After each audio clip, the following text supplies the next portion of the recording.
Problematic Pub Podcast. Problematic Pub Podcast. Problematic Pub Podcast. The lunatics won't get much. Problematic Pub Podcast. Problematic Pub Podcast. Problematic Pub Podcast. Get out of pub. You think it's funny? Come here and smack you in the mouth. Hi guys, before we start the episode, we just want to give you a massive thank you for all the support so far. If you want to support us more, you can find us on Patreon. Patreon is a platform which is subscription where we're going to be hiding our dodgier stuff behind it, the stuff we can't say on YouTube. Where can they find us on Patreon, Sandro? Guys, you can go on to patreon.com. It's Problematic Pub. It starts at £3 a month. It helps us keep this thing going, keep paying the bills, deliver new content. Absolutely class. If you can do it, you can do it. If you can't, you can't. If you do get extra episode a week, extra content, thank you very much. Welcome to the Problematic Pub Podcast, or what episode it is, with myself, Simon Emanuel, this man next to me. Sandro. Who we got on today, Sandro? We have Mike Bubbins and Happening, boys. So pleased. Welcome, Mike. Thanks, Simon. Lovely. So obviously, I think a lot of the viewers are going to know who you are anyway, but we have got some obscure viewers that haven't got TVs, so tell them a bit about yourself. Mike Bubbins, podcaster, actor, writer, national treasure. That's what I'm building. self-named, I love that. Building towards it, didn't I? Singer. You were a singer first, no? Well, I was a PE teacher first. I mean, I was a kid first, and then... what were you singing, though? You sing in the pubs now first? I used to sing, I used to work for a fella called Bill O'Callaghan, who ran a company called Fair Deal Entertainment in Swansea. Yeah. And I sang for him for a couple of years. Did he have rose tint glasses? He used to wear. He looked like Jerry St. Clair. I saw him the first time I saw him. I was at the Place Club in a karaoke night with my missus. She just wanted to go. Yeah. And I did a couple of Elvis songs. And he said, "Nice voice on you, kid." I said, "Oh, thank you." It's Bill O'Callaghan. I said, "Hey, Bill, how are you? Who do you sing for?" I said, "No, just myself." He said, "Come and sing for me. Sign for me." I said, "Oh yeah, all right, how does that work?" He said, "Sing for me and I'll give him the clubs." Like I said, "Oh, all right, yeah." So I was still teaching, I just stopped playing. Stopped playing rugby. He was office. Did have a Rolls Royce desk. I wish he had. What's the one? Paul Sykes. That Paul Sykes. Mate, it's the funniest thing in the world, isn't it? Now, Paul, you're a fucking maniac. And he just said to me, he said, "Listen, I wouldn't like you, kid." He said, "A couple of years ago, a young lad like you, like a nice voice, you know what I mean? Make a nice living on a Saturday night, but the arse of all of this business, if I'm honest with you." He said, "There's mostly like raffles and stuff and fucking old people these days and bingo, so, but you come and sing for me on a Saturday night and I'll put you all over the place and you'll have a few quid in your pocket, like, and buy a couple of beers for yourself." I went, "You've sold me. I'm sold." Where do I sing? I sang in Port Talbot. I sang up in Derby Football Club. I sang at the Clace Club. Man of the world. Oh, man of the world. But the other one, there's something about them, like workman club age and people, like all. There's one in Swansea. He's a Swansea boy. He was telling me a story with this guy, right? He's like, "Oh, you got to explain this guy. He's a guy. He's proper. Like he wears suits everywhere. Like overdoes himself when he doesn't need to. Yeah. He got rose tint glasses." I said, "I don't believe it." He showed me a photo. I was mate. Yeah. Right. Yeah. But he wears. I make you a star. He wears a suit there, didn't he? Yeah. And he rose tint glasses. I did a gig up in Pontardawe, right? Which is not far from me if you're listening to the podcast, right? And you should just have backing tracks. Yeah. And a little desk and some speakers and whatever. And I was billed as a top vocal act from the East, right? So, well, the fellow who ran the place up there, he said, I can't remember his real name, he said, "Everyone calls me Mr. Saturday Night." I said, "Do they?" And on his wall, he had a wall like that, right? But it was just all these pictures of all the acts who played there. No one famous, right? And then and in the middle, there was a framed photograph of himself. With a little plaque of these saying Mr. Saturday Night. That's fucking brilliant. Superb. Mr. Saturday Night, they close on Fridays. Yeah. Oh, jeez. Where did you grow up then, Mike? Barry boy. So Proper Barry through. Yeah, like. so I was 18, yeah, then we travelled a bit then, but yeah. Well, your holidays, were they in Barry Island or just go to Porthcawl? Sure, I never went to Barry Island. Did you? No, my old man fucking hates beaches. It was more inland stuff. Like my nan in Merthyr went to the beach more than I did, and I lived there. So, yeah, we never went to Barry Island. I don't think I ever went. I didn't go to Barry Island really until I worked in... Well, Butlins became the Majestic for a couple of years. It changed hands. So when I was 16, my first sort of summer job was in Majestic. Yeah. a couple of the boys who got jobs down there. It was funny as. Because other boys worked in the fairground and stuff, but we had a job in the Majestic. So. Yeah. My mate Blethen was a Canadian boy, came over from when he was 15, right? Because his parents emigrated over here. And he got a job as well. He had I think he had this long Canadian mullet. He had his first kid he ever saw with a tattoo as well. He was 15. Snake on his leg. Oh, it was nuts. Played hockey with the Cardiff Devils, and he goes, "Man, I can't wait, man. We're going to be flipping burgers and watching the girls go by." So it was a Canadian thing ever. We were just cleaning fucking teapots in like a windowless room on a split shift. At least he was quite realistic. He didn't say he was going to make cocktails. He was flipping burgers. He didn't go really. Yeah. There were no. And even then, it still came way below the bar. he lowered his expectations. It was so there. Yeah. Oh, what a terrible job. Split shift as well, like 8 till midday, then 4 hours off, then 4 till 8. I bet the wage about 50p an hour or something. We were coining it in Sandro because the going rate in the island was 80p an hour. Yeah. But we were on £2 an hour. This is 1988. For cleaning teapots. Ooh, boy. It's more than you're on now. That's unbelievable. I think I need to assess my career choices. Great days, though, mate. What was it like growing up in Barry? I loved it. What was it like when you were growing up there, mate? Was it a bit rough and ready? Yeah. And in those days, I mean, when I first started drinking, like sort of 16, 17 years of age, Barry had a late licence, and at one time they cracked down in Cardiff, so all the Cardiff places, pubs and bars shut at 12, right? Yeah. But Barry had a 2 o'clock licence, so people would come to Barry like on a late night piss up. Yeah. All the trains would arrive from Cardiff, and they'd be jammed down the island and over the west end of Barry. Yeah, I mean, I lived there as a kid. Yeah, it was rough though. Yeah, I mean, if you wanted to find trouble, you find it pretty quick. But Barry's got a big town, surprising, isn't it? So one of the biggest towns in Wales. 4th biggest conurbation in Wales. I know all about. I was looking at a list. I was like, the other day, I was like, "Fuck, is one of the biggest?" You don't think of it, you? 50,000 people. Yeah. It was. The boys take a piss. I do a podcast, and the other 2 lads take a piss all the time. But I went to Barry Boys Comp, which was it was the biggest boys comp in the UK, I think. Yeah. It's like 1,800 boys, but it was a fucking zoo. That was great though. But I love doing it. It's like when you grow up, you know all the nutters and they're all your mates. You get on with it, don't you? You kind of feel lucky because you know the people, right? So you're kind of like, I'm glad that I like this person, they like me, because if they were enemy, I'd be in trouble here. You'd have mates who come if you bring a mate into Swansea up at Talbot, right? Saying, I like to bring mates of mine from Cardiff back into Barry for a night out sometimes. But I started working in Cardiff, and they'd be like, okay, now, just stare at their shoes. I had a mate in Aberdare, took me out in Aberdare once, and I've never been so fascinated with my shoes in all my life. I just didn't want to make any eye contact.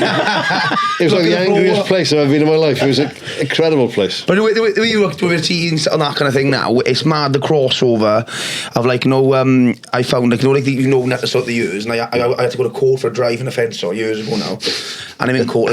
My solicitor, and he's like, he said, that fucking. Free the Port Talbot one.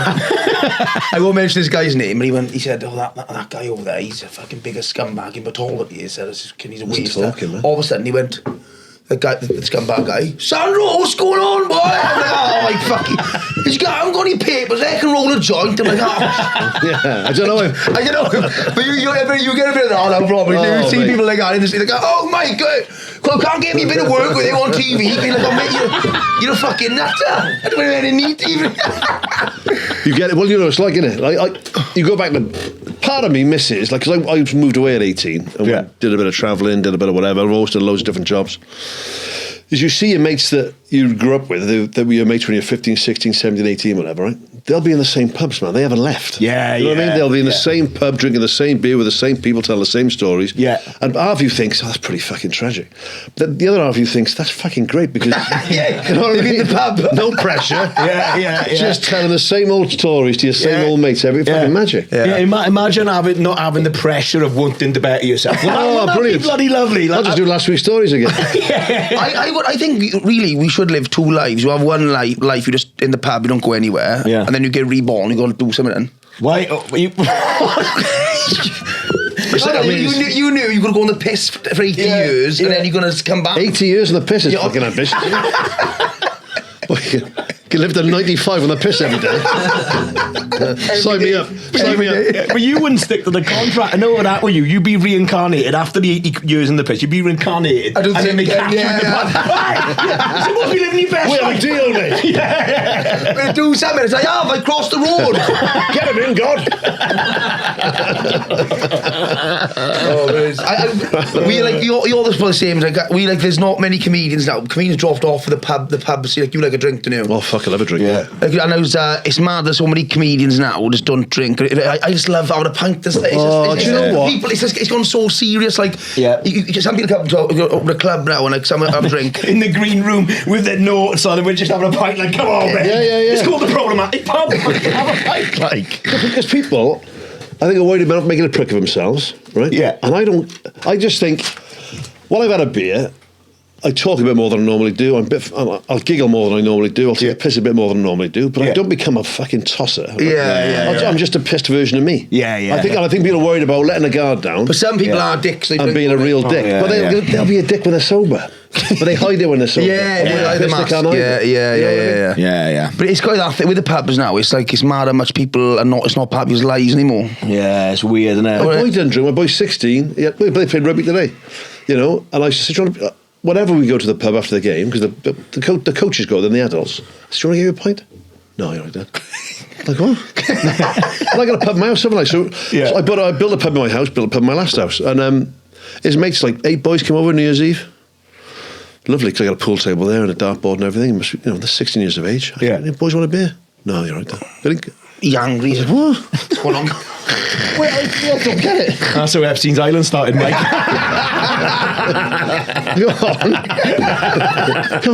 Come on. Have a sniff of this at least.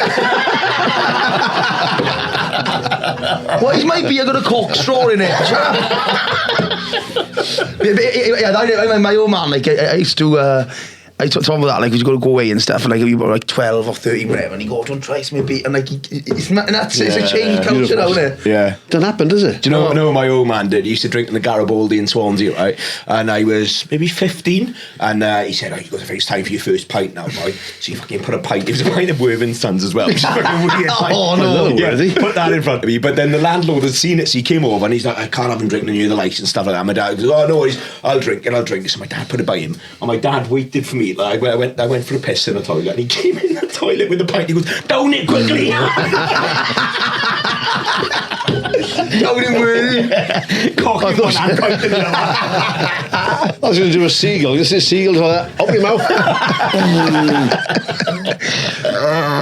Oh, it's mad. You must have known some proper characters growing up around Barry. Because we get them round here, mate. Absolute like lunatics, but they are good people. Deep down. Yeah. Like you said earlier, though, but as long as you know them, if you're like, there was a fella who had a real rough pub still there called the Master Mariner in Barry, which is a rough old pub. But it was the nearest pub to the rugby club. Yeah. So they used to smash the windows every Saturday. So they put plastic windows in, so then they set fire to them. So then they got fucking, Then he boarded them and they got a sander. It's all fucking hell. I love these every Saturday as well, like clockwork. Someone's doing it on a Friday. Go, it's the wrong day, you stupid twat. Tomorrow. Come back tomorrow, you keen cunt. Go on. There was a fella there that used to for a £5 you could try and punch him off a bar stool. You bring your £5 down and give him a whack. And if he didn't do it, he'd just keep the £5. Next. That's a good one. Instead of having a bandit, that's a much better thing in a pub. Yeah. A piss guy who punch. Well, I can't work bandits. If I can punch people. How many people would you think would give a £5 to punch you at our comedy club? Oh, loads. I think we'd have more people. What's a queue? Yeah. We'd be sold out. You'd have people queuing outside that know they don't want to come and see the comedy. They want to punch you. Like 100 tickets sold, 200 people punching you. That's what I reckon, right? What's a nice one? You said with your old man there. That when your old man buys you your first pint. Yeah. Like that was like a rite of passage, wasn't it? Yeah. I was like maybe 14. Yeah. Mom played a bit of golf, and Barry was quite a big golf town, weirdly. Yeah. So I remember going we had a presentation night there, and my old man gave me half a HB bitter. I drank that, and then when his mates went to pour top me up. Yeah. You only bought me half, but I had about 4 pints. Man. Yeah. Lovely. Remember when your first time you get really drunk when you're a kid and you like paralytic? Yeah. Oh. You wake up with no hangover. It's fucking brilliant. Yeah, amazing. And them days are the best. Like, you there, my mate's got like a pub down there with Beth and Gav, and they a boy Joe now. He started going out. He's like 17, and she said the other day, she said like, he come in like 5 in the morning drunk with his mates, like couldn't walk. Got up at fucking 10 playing rugby. Dream. Yeah. I could not imagine like, trying to even function at that. I remember. Sorry, go on. I remember when the proudest moment of my old man's life was when I think I was 15 and he found out that I was shagging. Like, he fucking loved it. Like, I remember I told him that night, we were going to watch the Swans. I said, I'm going over this girl's house tonight. She's babysitting. She's invited me over. He goes, oh, I fucking love that boy. We were at the football match and we were playing Torquay and Torquay. Back of the donkeys. Yeah. Torquay are bottom of the league and the whole the North Bank are shouting, Torquay's going down. You're going down. My old man looks at you. He goes, Simon's going down.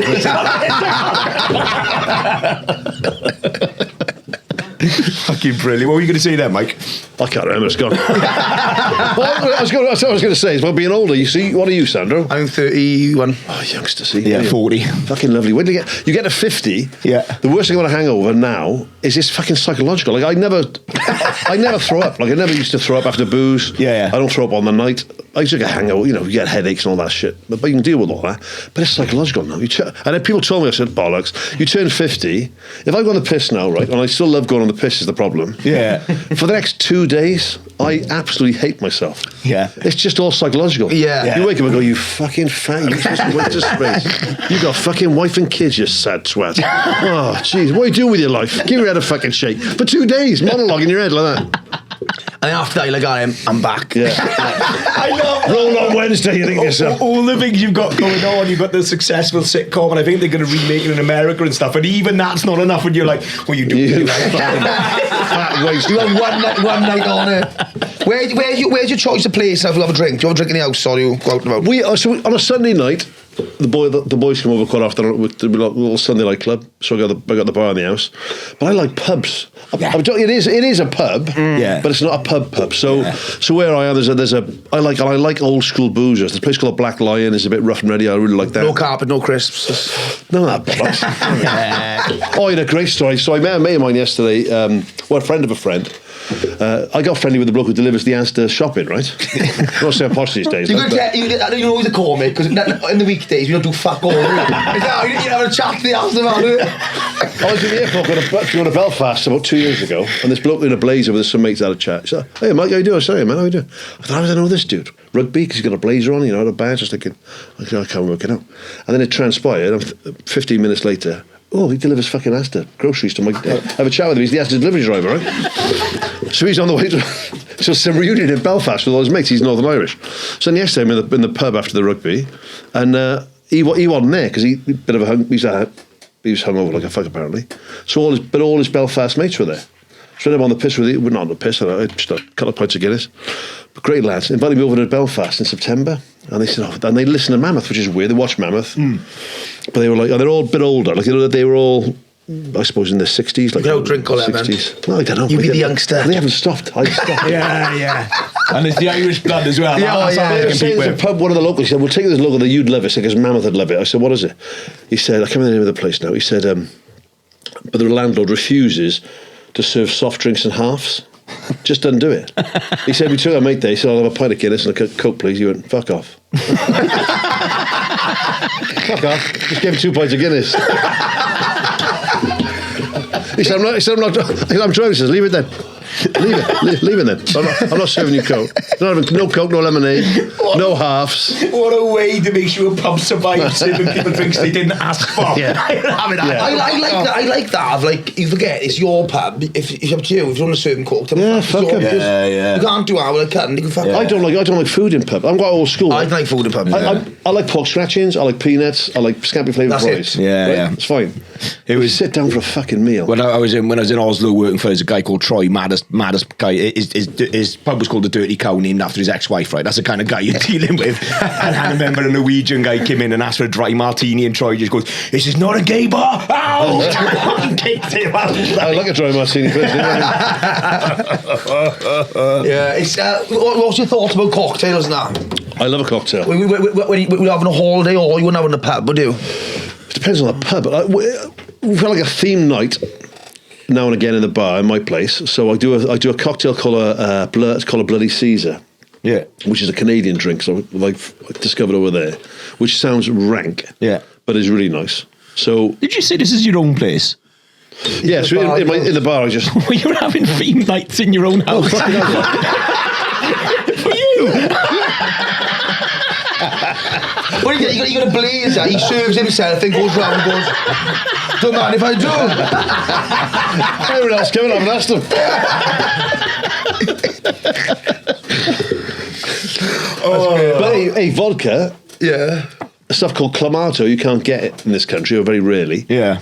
Vodka and Clamato. So we're not got Bloody Mary, vodka and Tomato juice, yeah. Clamato is tomato juice mixed with clam broth, like when they boil up clams. So it's like fishy tomato juice. Oh, right. That with vodka sounds awful. Nice, yeah.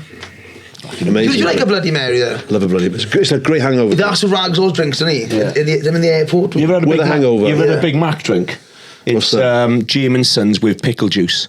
Oh, nice. It's fucking Give it nice. another go. It's Yeah, lovely. really good, really good. You know, you make quite good different. You're quite good at making cocktails, and I think I have a few that I like to make. Yeah. You know, I'm not like fucking Brian Brown or Tom Cruise or anything. But I can, do you know what I mean? if someone comes over, you like making. I make a wicked gin and tonic.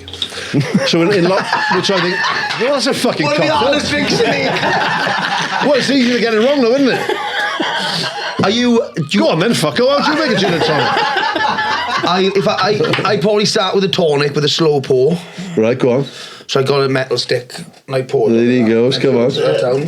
Yeah. And then Get all the bubbles out. I like to put half the tonic in, then get the lime, squeeze the lime for acidity, This is not bad. and then top it up. Any gins of choice or what? I like Hendrix. I love a Hendrix. Hendrix is a good gin. I don't mind. I was the other one. Bombay's all right. Bombay Sapphire? Yeah, not it's bad. But then you got the beef as the cheap stuff in it. But it's good though. It's all right. It's all right. Gordon's is People one. get fucking story about drinks. It winds me up. Like sometimes I was on the trainer once and I was fucking boiling hot day and I scan a beer, mate. To the fellow, he said, "Yeah, we got Carlin." I said, "Perfect. Is it cold?" Magic. I had a cold can of Carlin. I put it on Twitter. I'm not on Twitter anymore, but I was then. Someone said, "Oh, fucking hell, mate, cooking lager." I said, "Fuck off."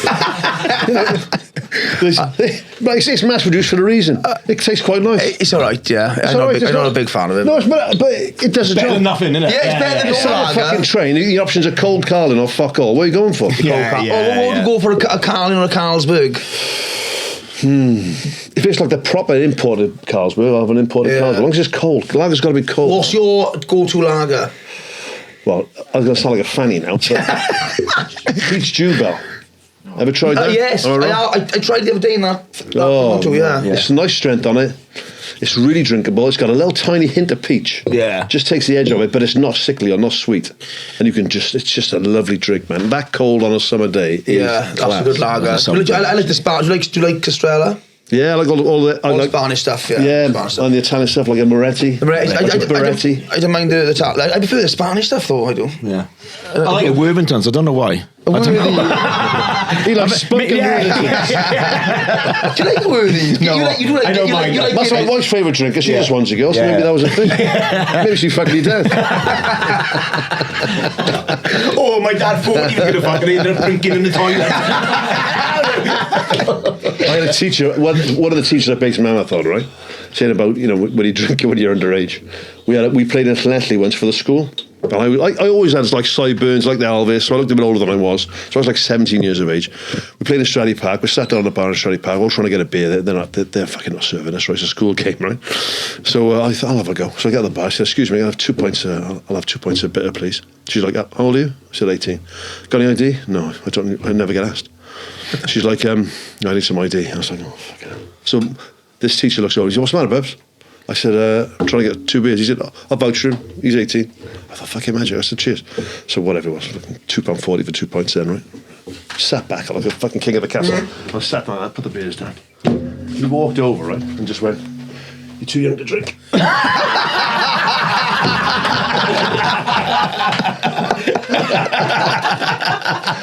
Class. That's fucking brilliant. That is the long game, isn't it? I love that. Do you know the character you play in Mammoth? That's based on a person, isn't it? It's based on people. That teacher has a lot of stories that came out of. He was a brilliant bloke. Yeah. A fellow called Tony Hodge. So a lot of him. We had a fellow called Mal Scott who was run. I was just lucky that PE department when I went to school were all sort of ex-rugby boys. All liked to drink. All had a bit of personality about them. So it was good fun. Like, and then I ended up teaching PE. I taught PE for like 5 or 6 years. So it's the people you meet and it's the people you work with. Yeah. Character. Is it? I was like back. Even I remember I was in school. My teachers were all characters. I don't think it's like that. It's quite more professional, isn't it? Yeah. Like I think. I had a PE teacher who was. Where'd you go to school? Kevin and Goyd. Okay. So he didn't like me that much because I wasn't very good at. I played rugby on the wing because I was quick and that was it. But for football, I wanted to play. It wasn't good enough. But he was like, I remember once they were on the coach going to a football match, and I thought, oh, it'd be really funny if I sneak on you. So I snuck on, and they started driving away. And he turned around, he goes, "You're not supposed to be on you." And all the boys were laughing. And because he found it so funny, he gave me 5 minutes. Oh, class. He let me borrow some of his dogs. Like, Get on there. yeah, my mum didn't know where the fuck I was. I was supposed to be home for tea. Like, I was just doing this match. Like, I remember when I was in school with our PE teacher, and they just everybody to play rugby. Like it was just one of them. Well, it's not like that in England, is it? For that Wales, it was so everyone. It's a comprehensive school game year, isn't it? It's the thing. You talk to mates of mine on the circuit and that when I was. It was always seen as like rugby was a public school game in England. Yeah. And it's even posher in Ireland, you know. Is it really? But in Wales, it's just like the game you play, isn't it? Everyone plays it. Yeah. And in Scotland is quite a middle class sport. Yeah, it's isn't very it? posh in Scotland. It's public school games are everywhere apart from England, really, apart from Wales. So, yeah, I saw Warren Gatland was on there yesterday. A couple of days ago, I was watching Gatland talking about what it's like being a Lions coach. What do different nations bring to the Lions when you're coaching them? He said, well, I only picked one Scottish bloke, so I can't really talk about the Scots. He said, but he said the Irish players are intelligent. 80% went to the same 8 public schools. They're all clever guys. They'll sit in the meetings. They'll take all the information on. He said they're the intelligence of the team. He said the Welsh boys. He said they're not the most intelligent. He said they're very skillful though. They're very athletic. He said, well, the English boys. He said, well, don't take this the wrong way. He said, but they bring the best out of the Irish boys and the Welsh boys. He said, because the English players, even when they're shit, think they're brilliant. That piss everybody off. They said, well, you need a bit of that, didn't you? Yeah. That bulletproof confidence. That's that public school confidence, isn't it? Like, so yeah, for Wales, for me, it was just a comprehensive school game. We had no choice. Yeah, but what's the thing about the Welsh rugby state at the minute? You're a big rugby head. Like. Yeah. It's real bad, isn't it? We're turning a corner, right? I don't like the way it's run, but what I do that top 5 show for BBC Wales, right? And I get to meet all my favourite rugby players the last 50 years. yeah. The Welsh Rugby Union, without going too deep into it, has been a fucking shit show since forever, right? Yeah. But you just got to get behind the boys, you know. Let the dickheads run in it, do what they want to do, but support the boys on the pitch. Yeah. So I think we played great last week on Friday. You know, we lost, but we've turned a corner. We're going to play some good rugby. Yeah. I think tickets again, they're too expensive. It's fucking ridiculous, mate. It's a working £150 a game. Yeah, in the Millennium. Where's the man? They must be making a fucking fortune, aren't they? But where's the money going? Yeah, I know, that's the thing. It is a mad concept. Do you ever go watch rugby in the old Cardiff Arms Park? Do you ever go I have been there. I never went there. I'm every home game, basically. Because I played there as a kid, so I played youth rugby down at Cardiff, and I've always been involved with the club. It's not after Barry, my hometown club, really. So, yeah, I did a little bit of work from a couple of years ago, and they wanted to pay me. I said, well, don't take any money off you. It's my favourite rugby club, you know. So they said, well, just come down whenever you want, you know, bring some guests down, watch a game. And they regretted that. He said, we pay you next time. Bastards pulls up, he's got bands on it. Cost us a fucking fortune. I love it down there, but it's a great atmosphere. But only like 10, 12,000 people. Yeah. But it's a great night, though. Yeah. I used to go down there to watch the international football matches when I was in school before they used you're on with the big one now. The Millennium, yeah. Oh, yeah. What was that called? That was called the Cardiff Arms, the big one, wasn't it? So those 2 grounds were always been Cardiff Arms Parks. There was Cardiff Arms Park where Cardiff played. There was Cardiff Arms Park National Stadium, was the old National Stadium. Right, okay. People call it the Arms Park, but Right, okay. Yeah. But for rugby culture, why I love it, and certainly in Wales, and you go on a Cardiff on a Friday night when they're playing, it's still a pub culture. Yeah. You know, and I love football. I watch Wales play. I've been to see a few Cardiff games. You know, but it's not. It's more of a cocaine culture now, football, isn't it? Yeah, it is, isn't it? It's like Stone Island and cocaine. Yeah. You know, Cardiff City Stadium is like there's like Mothercare and fucking Asda, and then there's the football stadium, right? Yeah. But it doesn't matter because it's not like a pub thing where the Ours Park is like fucking pubs everywhere. Yeah, and rugby's a proper drinking. People like the pubs, don't they? It's mad how Wales are playing in the Six Nations, how it can affect the pub economy in Wales. Say like we win in the Six Nations now, every pub be fucking rammed. When we're on a losing streak, it affects business. Like Well, we know how much it does. Like when we're promoting any comedy nights, you do not fucking touch those international weekends. No one turns up to your club if Wales are playing. It's crazy. And if they do turn up, they are slaughtered. Oh, They've yeah, been out all day. Well, that's why back in the old days, I've been going to watch a Welsh team since 1982, my first game, right? And the older fellas are smuggling a little hip flask. But you'd get, well, not when I was younger, but as I got older then, you'd get pissed before the game. You'd have like 5 or 6 pints before the game, go and watch a game, you'd have a sneaky little bit of hip flask, half time, watch a second half, then go to the pub, right? Yeah. But now, it's open like 2 hours before the game, so everyone wants to get in there early. Yeah. You know, everyone's paying like fucking £8 a pint for some shit beer in a plastic glass. Yeah. You know, I want people to be in pubs. Yeah. I love rugby, but rugby was always like the little break, almost like a break from drinking. Yeah. All day with a rugby game in the middle of it. And now it's like, I don't want to go on the piss in the stadium. I don't want to do that. It's got a little feel to it of it. You want to be in the pub first, then you can't beat it. As the fucking singing starts, and I want to get in there. Well, you want the pub cushion. You're not going to get a bloke with an eye patch and one shoe in the stadium. Do you know what I mean? Like, you just won't. That's what I go to the pub for. Those guys. Yeah. Like, amazing. What did you said? What's ruined rugby? Women going to know. I didn't say that. I did not say that. Fucking trying to stitch me up, like Jesus Christ. This podcast is proudly sponsored by Auto Show Swansea. MOT do. Service lights screaming at you. Whatever it is, Auto Show Swansea has you covered. Based in the Uplands, Swansea, they specialise in MOT servicing and repair, delivering dealer quality work at low prices. And here's the bit you'll remember. They've got an instant online pricing tool, so you know the cost before you book. Instant prices, no surprises. Instant prices, no surprises! And right now, they're running a cracking offer. You can get a half-price MOT for just £27 when you book a full or major service. It's quick and easy to book online, and you're back in a trusted local business. Oh, I don't think it stops there. 10% off for blue card holders and students, and 0% finance, no credit check. Terms and conditions apply. So next time your car needs some love, Don't guess. don't stress, go with confidence. I tell you what's a good night out. I took the kids to see Wales women play. Yeah. It's like old school. It's like proper. Yeah. A lot of those girls got jobs. You know, I think they're paying a few. You know, I think they make okay money now, but it's not like big money. Yeah. But that's a proper culture. Where was that? They play in the Ours Park, not the National Stadium. They played at the Cardiff Park. Oh, did they? Yeah.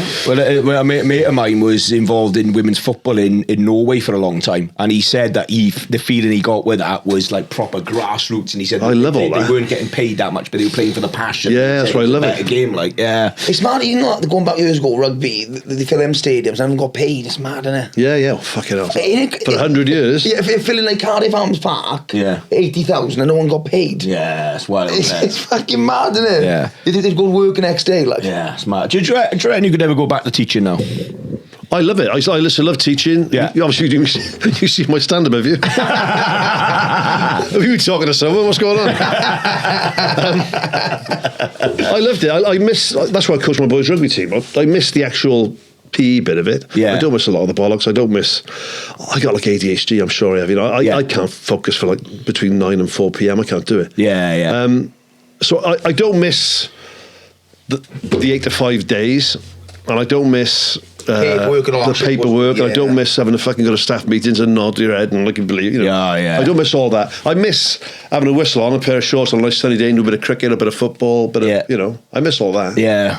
I still work 2 days a week at the moment, and I was saying to him, I'm the most difficult staff member to manage there because they know I just don't give a fuck. So they call me for meetings and stuff, and they can't really tell me off because I'm like, I don't care. Like, but they won't get rid of me because I'm good at my job. So I'm in that kind of like, yeah. But it's liberating, isn't it? Like that's the joy of a podcast. And so we started on the podcast with Steph and Al. Yeah. You know, and in lockdown, and then it took off, and it started paying the bills. Yeah. And now I haven't got and I used to love doing the stand-up circuit. When you have a good gig, it's fucking massive. Travel is killer. And when you got to drive to like Sheffield for 140 quid. Oh yeah, and then you turn up and they're like, we're all for people on the door. They've sold 7 tickets. You're like, for fuck's sake. And then you're driving back at like 11 o'clock at night. Yeah. And then you've got young kids. You're nodding off on the M5 thinking, oh, please let me be alive. Yeah. I don't miss that, right? And then, because the podcast, so when all my stand-up gigs stopped in lockdown, so that's what we started the podcast for. And then when that started making a bit of money and paying the bills, when lockdown finished, I was like, I don't really want to drive around the country 3 nights a week.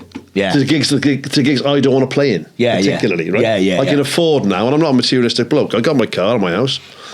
I can afford to say I can afford to say no to stuff. Yeah. Well, my agent, I'm lucky. I changed my agent. My agent I got now, he gets it. Like he's an ex fucking loves his music and that, and we got on well together. And he'll phone me up and say, he said, like, I got an offer for whatever that it might be. He said, should I tell me you're interested, or should I put on a tell him to fuck off pile?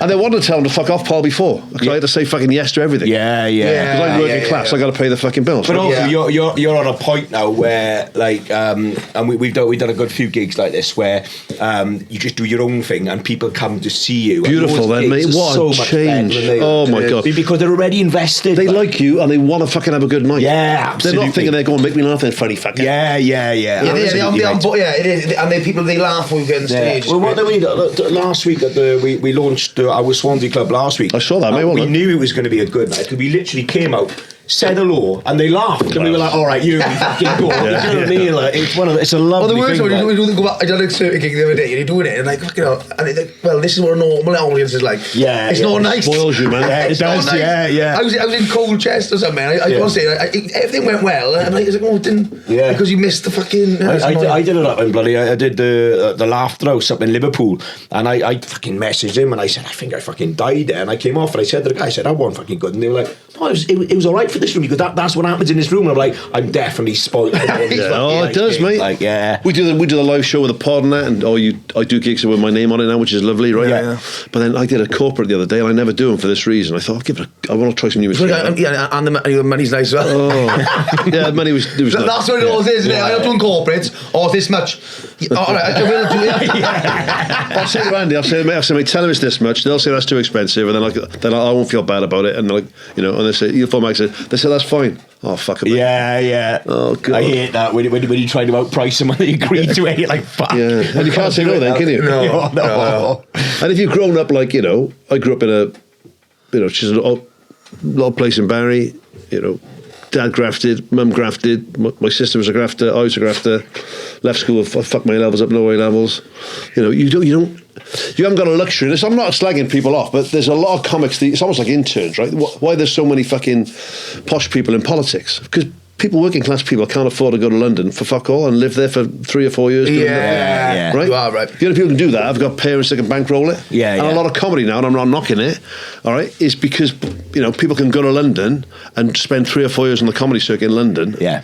Without an income. I think, well, I couldn't do that. No. Yeah, we know a few acts who, like, their dad said to them, I'll give you 5 years and do what you do and I'll pay for the 5 years. And it's crazy. It is, because I saw that, they got that SNL, that new SNL Britain or whatever. Yeah. And I was looking at it, I knew one, I gigged with one person on the circuit, but I didn't know any of them. Yeah. But they must not be on the circuit, or I didn't but like you see gigs, I have never seen many posters or anything. Yeah. Unless they're just doing like London gigs. That will be something, whichever agency is tied in with that, they'll just be pushing the when did you start doing it? When did you start doing stand-up? 18 years ago. So you're 40 years, you're 22? Yeah. So after college, what were you saying? When I started stand-up, I started 7 years ago. And what do you think? So I took 24, 25 when I started. Yeah, see, I was 36 when I started stand-up. So yeah. But you all left uni. I don't remember there being like a university comedy scene. Yeah. I'd never been. The first time I was in ever at a comedy club, I was on the fucking microphone. Like, I'd never been to a comedy club before. Yeah. I was saying the first time I went to a Glee club night. Yeah. What I done there. Yeah, exactly. Same as me. It's I was never a massive comedy fan. You're still not really, are you? No, not really. I hate it. I know people go, oh, you come. I went to go the other day, but like a lot of comics have messaged me, so I'm in Cardiff, come see my shows, and I do go. But a lot of time, I can't be fucking. Yeah. I didn't know any of the comics. I started off like. Yeah. I was doing a gig for Henry Whittaker up in Abergavenny, another pub, right? He said, we got Rod Gilbert on tonight. Yeah. I said, who's that? Like I didn't know Ron Gilbert was. I got Stuart Lee, who? Like, So when you started, it would have been round about the time where you had your Frank Honeybones. yeah, so Frank was a couple of years before me, Dan Mitchell, Dan Thomas. Lloyd Langford was on the up. Lloyd Langford. Yeah. Old Mumford's Lloyd. That was a strong scene, that was. Lloyd's University. Yeah. I never, because I know a lot of people know him, and we know, but we never He's a met. fucking brilliant act, mate. Yeah, I never met him. So He is funny, good, like, like, yeah. When I started, he moved to Australia. Yeah. Yeah, that's why. Yeah. He's, no, do you know there used to be a little? It's not there now. There was a thing called Drones, which is still there. In Yeah. like Drones, drones, yeah. And then there was a place called the Hawaiian up on City Road, Yeah. which was a Hawaiian-themed restaurant and bar. You love a theme bar as well. They did a Chinese buffet on a Sunday. And that was the comedy night. So, but I mean, the boys who went there, so I did that, and now I do comedy. Ellis James used to do it, now he does comedy. Clint Edwards did it, now he does comedy. Dan Mitchell did it, now he does comedy. Yeah. Dan Thomas did it, now he does comedy. So all the boys who went there, probably 7 or 8 of the sort of, and I'm saying boys because there weren't a lot of girls on the circuit. But a lot of us ended up doing comedy for a living. Yeah. When you started, before Simon, but they were like in Wales, there were only a couple of gigs, wasn't it? Yeah, It's fucking, it's like, you think of it now, it's come on so much, and there's you put open mics on and pro gigs across. Well, you said we Wales. were doing a gig in Barry. Like I'm from Barry. I never did a gig in Barry. Yeah. Yeah, it's mad, isn't it? Well, I remember when I first started, I got to know the Cardiff boys pretty quickly because we were running something in Swansea, and there was Mad Dog, Caroline Berry. Carol Berry, yeah. And that was it for Swansea at the time. So they'd come down to us, and then I'd go out and do drones and like a few. There was drones. There was the Hawaiian. There was one on the wharf at a shop where I started doing comedy. Yeah, there was the Globe as well. Yeah. The Globe. So I can't remember who run that, but Johnny Disco was involved somehow. I think. Johnny Disco. Yeah. These are all classic names, Johnny Disco. I love Johnny. He's a great boy. He's a Mohican. Yeah. He was proper hairy, wasn't he? Yeah. He used to shave a 6-pack into his hair. Yeah. That's another thing that comedy does miss now. There's not many like nutcase anymore. Oh, yeah. You know what it is? Some people now, when I started like 7 years ago, there's always like people who were a bit mental. But now people come into it and they go, I've been writing for you. Corporate. Yeah, it's very like, this is my path. But then the mental ones really stand out then. So I was a judge on New Comedy, on BBC New Comedy. Like the Wales heats up in North Wales. And you know Frankie Monroe? Yeah. He was on that, right? Yeah. And I was just pissing myself, thinking, you fucking lunatic, right? So we all went backstage and said, it was him, innit? It's got to be him. Yeah. And we all agreed, like he was, because he was so different. Yeah. You know, proper like covered in Sudocreme, with that stupid jacket on. Yeah. You have to be. Well, I did my first gig there when I was 17. I did one gig and I never did it again. Like, kind of wish I'd gone in there because I would have caught that era of nutters. I worked with Cogs maybe 3 times, and I wish I had more experiences with him. Like, he's fucking what a man he was. Like, yeah, that thing of it's grown. It's gone quite mainstream comedy now. When I think about it. With Well, it's a business, isn't it? Like it was never. Yeah, before it was kind of he stumbled into it, and he kind of always they would do it. But now it's like you've got a path they want to go down to. You can buy yourself some books on how to do it. Yeah. There's always comics. This one I'm sure a few boys now, but it was always comics putting gigs on. Yeah. Like, you know, the Hawaiian was put on by comics, and Drones was put on by comics, and it was, you know, we all, and it sounds like idealistic and rose-coloured spectacles, but we all just sort of mucked in and became mates. Yeah. I used to have a thing called the Cardiff Comedians Dinner and Dance at my house, right? You love Theme the night. fucking Love a theme party. night. Cardiff Comedians Dinner and Dance, Christmas Dinner and Dance, which is never a Christmas because we were always working. Yeah. I said, and food and dancing not included. So it was just, we used to get together like in February, and that just got on the piss. Yeah. Because we were all mates. Yeah. That's brilliant. Are you so the other podcast? How you started that? Are you and Ellis always been good mates then? Yeah, so I met El very, very early on. So with the podcast, how did this? Because lockdown came, did he say to you, or you said to him, "Do we start doing something because there's no money coming in?" Or well, it was Steph really. So Steph was a journalist, a sports journalist, and his kid was in the same school as my kid. And he talked about this idea before about our sports roundup podcast. So I think he was getting a bit pissed off at the BBC. I said, yeah, I'll be up for that, mate, because I love my rugby and my boxing and stuff and my NFL, and he loves his football, and Ellis is big into his football, and so we had a nice little mix. And then lockdown happened. So it was all, as far as I can see, there was no sport on, there was no fuck all. And he phoned me up and said, should we just do it anyway? Do you want to just do like old clips? Yeah.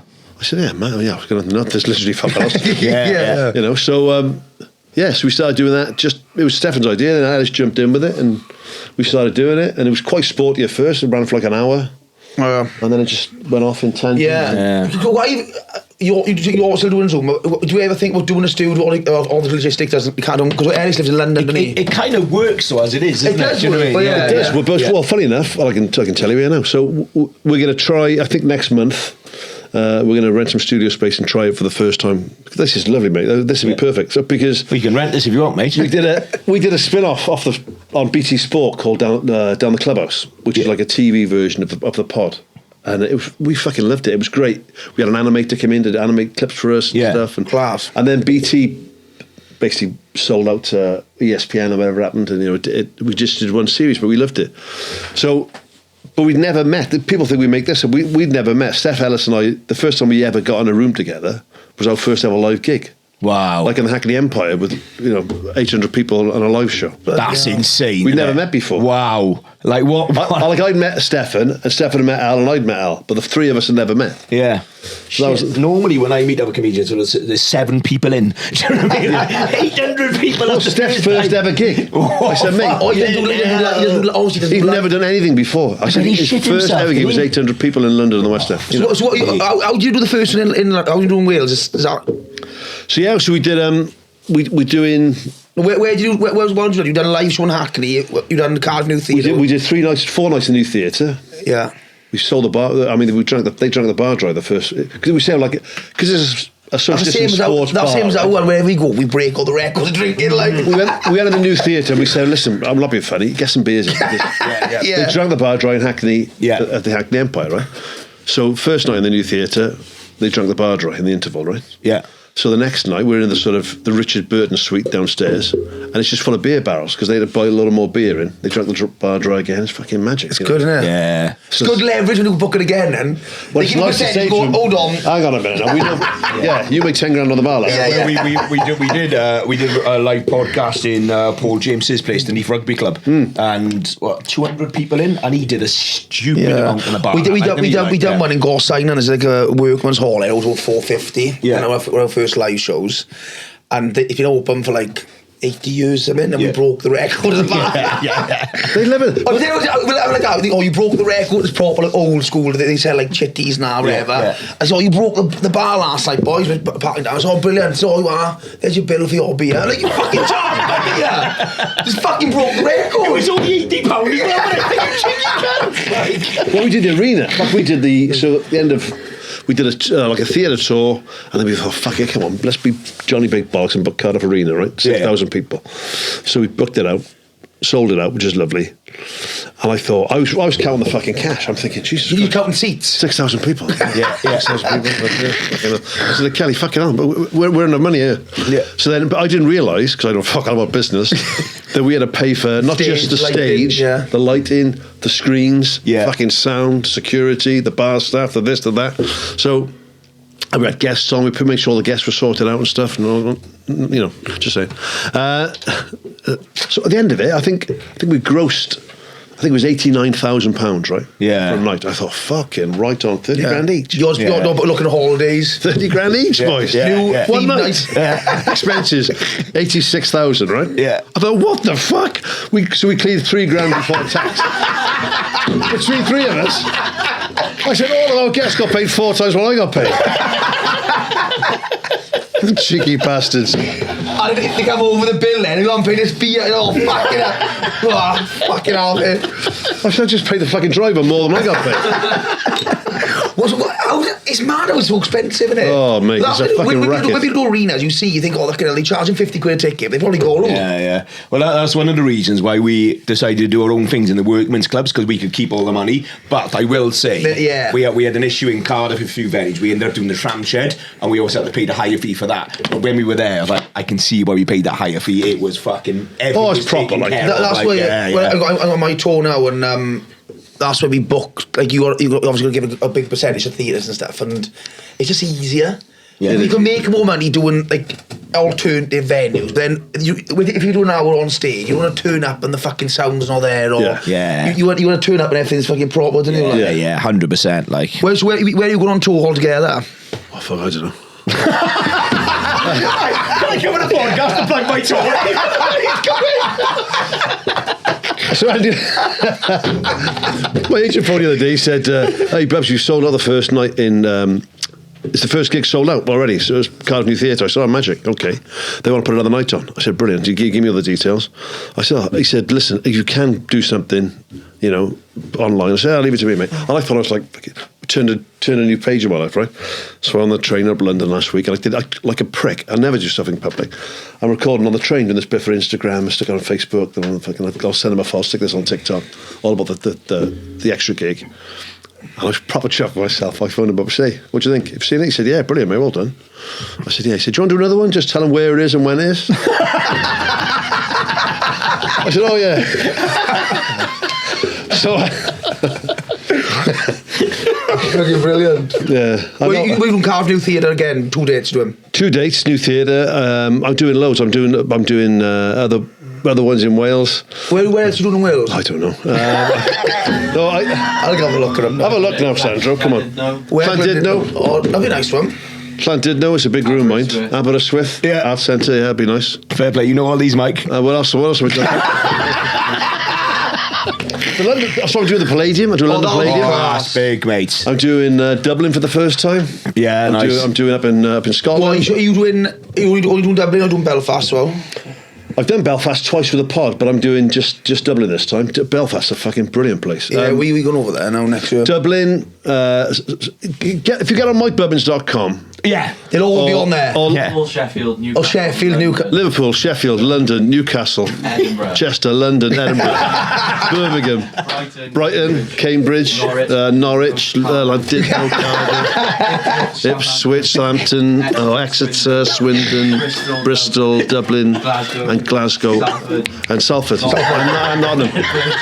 Yeah. Oh, you're doing a good fucking tour. It's a big old tour. So it's autumn. Mammoth, obviously that's you're not filming anything now for a year, is it? No, so we're filming now in June. So I'm writing the new Mammoth now. We start filming that in June, going into July. Then I'm going to take August off, hopefully, to spend a bit of time with the kids. And then I'm on tour September until the end of until April 27. Is it March? April. But I call the tour, right? I call it Ideas Man. That's what I'm wearing this for. Yeah. Because on the podcast, like... You actually forgot what it's called. Because we do everything ourselves, right? You're the same. So me, Steph, and I'll do everything, pretty much, right? We get someone to do the editing these days, because give Steph a break. Yeah. But Steph will say, have you done this? Have you done this? Have you done this? And I said, Steph, man, I'm an ideas man. Yeah. Right? I don't get involved in... You just think the idea, and hopefully someone can do it. So we're doing the Mammoth writing, and I'll be there. Yeah. So the Mammoth what I like to do writing... is, if people have ideas, then I'll take them, and then 2 weeks later, I say them again. That's what I do. I fucking agree. Recycle ideas. I love recycling ideas. Yeah. We should turn up, so we write... He's just taking responsibility for bombing around. Oh, bad idea, that one. So we alternate. So we're London and Cardiff at Mammoth, right? So me, I write the series with a fellow called Paul Doolan. My mate Luke, the producer, helps out with writing as well, right? So we sit in an office there. We're going to London. And I was fucking get the train up there, get my little laptop bag, set it in, plug it in, all this sort of shit, open up and have a chat. We'd start probably 10:30, 4 o'clock, go to the pub, right? That's the deal. We've got the Coach and Horses in Soho, a fucking great pub. Right, I heard that pub, Shut the thing, put it back in the laptop. After about 6 months of this, Luke went, you've never typed in that laptop in 6 months. You've never fucking put a finger on a key, have you? I said, have I? He said, no. I said, no. And then I started bringing an A4 pad. I said, don't really like type, man. I like to write stuff down. So I used to bring an A4 pad and a pen. And then it just said, when we got commission, they give us 5 eps this time round, right? So I said, okay, we got 5. I wrote episodes 1, 2, 3, 4, 5 in there, right? And then end of the 6 hours later, he went, can I just have a look at that a minute? He's laughing. He took a photograph. It was just 1, 2, 3, 4, 5 with a margin. I said, mate, I'm an ideas man. I'm an ideas man. So I saw they are making it in America. Is that right? Well, yeah, it's early days. So because I sort of came up with the idea of it, it was nice. So after the first 3 Mammoths over here, first 3 episodes, Yeah. they got on board straight away with it. They just liked it straight away. So Yeah. I knew it after the first 3 eps that they were interested. And then, so we put the next 3 out. Then we did a Christmas special. The 7 eps got out now. Yeah. Yeah, and then we were finally allowed to mention it sort of a month ago. Yeah. That America. So I've seen the first 2 scripts that they've written over there. I can see it. So I think I can say it's Fox Television. I think they're looking at maybe Be a Fox nice TV. payday. So they're taking the idea and writing their own scripts. Yeah, so they'll take the idea, which I luckily I own. Yeah. With BBC Studios. Yeah. So they'll write that. So I'll get paid. Hope if it gets away, it's always a big if we tell you, isn't it? Yeah. I get paid like a fee per ep. Oh, nice. And I said to my missus, I always thought when I went into comedy, right, that my ambition was to make a decent living writing a sitcom. Yeah. But really, I found out my real ambition is to make a decent living, letting somebody else write my sitcom. And Which would be fucking magic. And that's a dream come true for me. but come on, he's all Mike Dennis wrote this and they go, right, for this America, we're going to fly Mike over, want to be one of the head writers. And he's like, oh, can I bring these two? Or just you? Like, Yeah, no. For fuck's sake, bring a laptop. Bring a laptop and use it. How is it with the BBCs like that? Are they quite... How many times you want to go back and forth with stuff? Or do you all write it out then? Fucking loads. Yeah. And that's the other joy of doing it. There is a lot, like, you think, with, like, stand-up or, like, with a podcast, you just do what you want to do. That's why podcasts are great, mate. Yeah. I fucking love doing podcasts because we're lucky with Mammoth. They're pretty hands off. They'll say to us, "Get on with it." I know what's funny without being a wanker, right? So, but we do get loads of notes back, and they tend to be good notes. Yeah. We've got to wait a week to get these notes back. Then you wait to get these notes back. Then you wait to get these notes back. And then so we can't say that. You can't do this. You can't use that bit of music. But there's loads of stuff all the time. We're a podcast. You make it. You put it out there. There's no middleman. Yeah. You know what I mean? It goes from you into someone's ears. And you can't like, I understand the BBC do it because there's stipulations, they have to stay with it, they don't want to get in trouble, but you can't really get in trouble for podcasts. Like, how can they? We've given it a go. Yeah, we've given it a good go. But they can't cancel something you're making yourself. Well, That's no, a they beautiful do. thing, isn't it? That's why as well, it is, like, I don't kid, in my life I've pissed plenty of people off because I tend to call a wanker, that's the problem, right? Yeah. So if, for instance, there's a change in government in Wales and certain people get in, I'll be in the real shit because I've slagged them out on a public forum. Right? But you do a podcast, it's your own thing, innit? Yeah. You're insulated from all that sort of stuff. Yeah. And you say, I remember I had a meeting with BBC after Distant Pod did well, right? And they sat me down, they said, we should have done that with the BBC, we should have done that through us. I said, you wouldn't have made this podcast in a million years. No. Yeah, I said, absolutely. because I can't tell how long it's going to be, I can't tell you what it's going to be about. It's supposed to be about sport, but I might mention my dad's dick.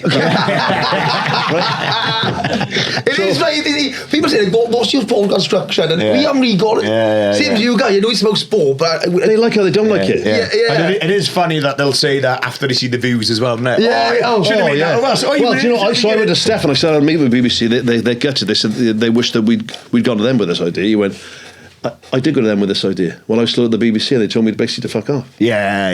So but it's just because it's very risky. I love working with Eggsy, Gold Looking Chain, right? Yeah. We did a radio series, did a podcast with him. He's one of the funniest blokes you'll ever meet, Eggsy. And we did a TV version of it that was not very good because it got taken out of our hands. They made it a way that now I would say to him, fuck off, we're not doing that. Yeah. Well, it was my first commission, so I just said, oh, yes, please. Just exciting to be I can sign this. Yeah. And we just signed everything away, right? Yeah. But, Have you done much radio then? Yeah, I did quite a bit of radio. What's radio? What's that? It's like podcasting, but... It is, but if you got a good producer, you're all right. Like I had a lovely woman called Linda Shawan. We lost her last year, Linda, much too young. She was one of my best mates, and her husband's a great bloke as well, Sharif. But she was I had like a 70s radio show on BBC Wales, and she was my producer. But she was, again, I'd have an idea. I was like, what about this? She would go away and come back with just like 10 sheets of A4, all the research, all the different bands, all the interesting bits of information. And I'm on the cans then doing the stuff, and she's telling me these beautiful bits of information that I can just drop in. So, yes, it's great fun. Radio's good fun. I think stand up on a good night, you can't beat it because they're right there. Yeah. They're right there. Podcast is close and then people with the podcast, they think they know you because they're it's such an loyal, intimate thing. We were saying this. They buy tickets as well. We were saying, the transfer from like a podcast fan to buying tickets is massive. Like, don't see them do TV, see you on TV, oh, I might go and see him. But if you're a podcast fan, they are going to come and see you. They really invested. Yeah, it's fucking magic. Yeah, and they like you said, they think they know you. So we'll meet podcast fans, and they'll be telling us stories from fucking 40 episodes ago, and I can't believe that. Like, someone said to me, how's the leg? I don't know. That's true. Yeah, I was like, I don't know. He's like, I said, that was months ago. Yeah. We were up in London, Welsh about 3 years ago for the rugby, right? It's a great night out up there, right? And a bloke there on security, high vis, he went, Mike. I said, hey, mate, all right? And all the time, how's it going? I said, yeah, not bad. How's Kelly? I said, yeah, she's fine, mate. Not up with you? I said, no, it's just me and the boys. Oh, right. I said, yeah, how you keep it? I said, yeah, not bad, mate, not bad. He said, I think, fuck, I would know this guy then. Where from? He said, oh, you have a photograph? I said, yeah, if you want me, yeah, no problem. So I had a photograph. He said, I'll see you later on. I said, yeah, no problem. I came back, I was like, fuck. My mate said, who's he? I said, fuck, I don't know. I never met him, probably. Right, so then, about 2 hours later, he said, Mike. I said, fuck, oh yeah, mate. I just been thinking, I said, it's the beard, isn't it? I said, what? He said, you don't recognise me. I said, I said, I've just grown the beard. I said, oh, that's what it is. Yeah, it's the beard, yeah. Yeah, I thought you looked a bit funny. I thought, and I thought to myself, oh, yeah, I didn't have a beard. I've only had the beard a couple of months. I said, hey, oh, yeah, there we are. So we walked back. He said, who is he? I said, I don't fucking know who he is. I said, oh, so as we're leaving then, right, 2 hours after, he goes, Mike. I thought, fuck's sake. He went, come over. I said, what's up? He goes, just realised I'd never met you before. I said, thank fuck for that. But he listens to the podcast. So he's asking about my wife and my kids and just my dad's dick, everything. Well, do you have a lot of stuff like through lockdown that you help people get through lockdown and stuff? Oh, that's the other thing, man. I'm not doing this to be twee, right? It's so fucking good. Right, because we talk about it was a horrible time, right? We said, listen, early doors, let's not mention the actual lockdown, right? Yeah, let's just talk about sport and having good times in the pub and a laugh with your mates, and get fucking people's brains out of it. Yeah. So because of that, when we started doing the live shows and that, the people that will come up to you, they tend to be big airy ass fucking 45-year-old rugby players, right? Yeah. Who give you a big cuddle, and sometimes it gets more than a cuddle, and their eyes fill up. They go, you really helped me in lockdown, mate. Yeah. I go, fuck, you really helped me as well, because I was on the bones of my house. I had two small kids. I had no fucking money. Yeah. You know what I mean? And there was a lovely connection there. We get it all the time. Yeah. And now, so what we try to do, not trying to sound like fucking Mother Teresa, like, but you got to put your money where your mouth is. So we sponsor loads of teams now. We sponsor loads of kids teams. We sponsor community teams. We sponsor deaf teams. We sponsor, whatever we can do. Put a bit back into it. Yeah. And it's all sports stuff from Cardiff and stuff, is it? All over the place. So we do like netball and fucking. We do the Welsh Deaf Barbarians. We do the netball team up in. We do the Carmarthen Town Academy for kids. Oh, that's class. Cardiff Met Women's. We do, we do all sorts of stuff. We do defibrillators for. But he signed all these after the arena. He thought, I'll sponsor you also. We got the fucking arena. Fuck the wheelchair basketball.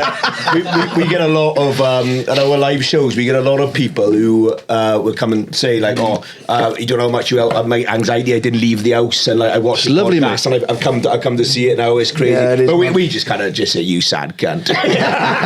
Well, but people want that as well, don't they? It's the demographic report, because I can imagine your crowd being like you said, like rugby. Our ones are more like mad, big drinkers. But also we get pensioners as well. Yeah, great. It's all women come to 3 old women come to one show. Hi girls. I'm going. I'm on tour in September. And they were like, I was watching, and I was like, fuck, that's mental. Yeah, well, we had one nan that turned up in the front row with her 3 grandchildren, and they were all big pockets. It's mad, isn't it? We had a bloke, so funny. We had one of my live gigs. You won't be saying it. Him and his missus came to one of my.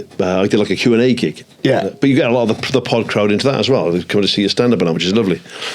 With my mate Carl Morgan. Carl was doing the questions, and I was doing the answers. Right, great comic in his own right. So someone said, I threw it up on the second half of questions from the audience. She said, I got a question, Mike. She said, I just want to say, I got in touch with you last year about my husband having chemotherapy, and I should do a message for him, and you did a lovely message for him, and blah blah blah. I said, and he's here tonight, and I said, oh, so where is he? And he was down there, and I'd already given. I was giving away like a hoodie, like an Ideas Man hoodie is the best question.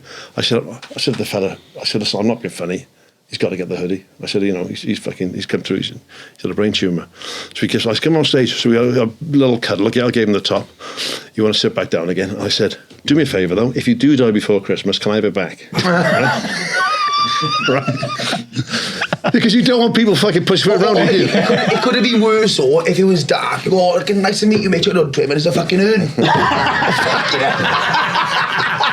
But you've got to be, you know what I mean? It's about having a laugh. Well, people say you get pissed off when you're on about, right? You get recognised a lot more now than you used to. I said, well, do you know what? If I was playing some fucking horrible murderer or some fucking nonce, yeah, or I was doing some far right podcast followed by fucking lunatics, yeah, I'm sure it's a fucking shit life. Yeah, but I do a nice podcast with two mates. People are friendly, and I make a comedy about stuff I like. So people who watch that, and listen to it are nice people. So I don't mind doing it. It's fucking great. Yeah, it's great. Like, yeah, how long have we done? That's the end. Yeah, we done. Yeah, so quickly, see Mike's dates are on MikeBubbins.com, is it? Yeah, and liveNation.com. And liveNation.com. Don't ask all me. across Wales. Don't ask him what they are. Yeah. If you see him, don't ask him. Just look online. And also the podcast is Short Edition Sports Bar. Yeah, at Distant Pod. Yeah, and you're just on Mike Bubbins and everything, really, you know? Mike Bubbins is just me, yeah. Just Mike Bubbins and everything. Go and see Mike, it'd be class show. Yeah, and watch Mammoth as well. It's bloody brilliant. Yeah, and we got our dates out now. Mike shows out as well, so come see everybody. Yeah. Right, try. Cheers, guys. Nice one, boys. Cheers, mate. Oh, class, man. Cheers, boys. Yeah, great. We'll ignite the night.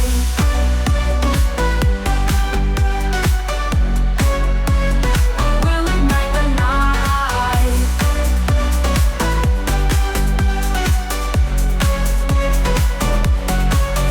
If love is my ecstasy, it lifts me to the highest place. In your arms I feel the rush. We're flying through the endless space.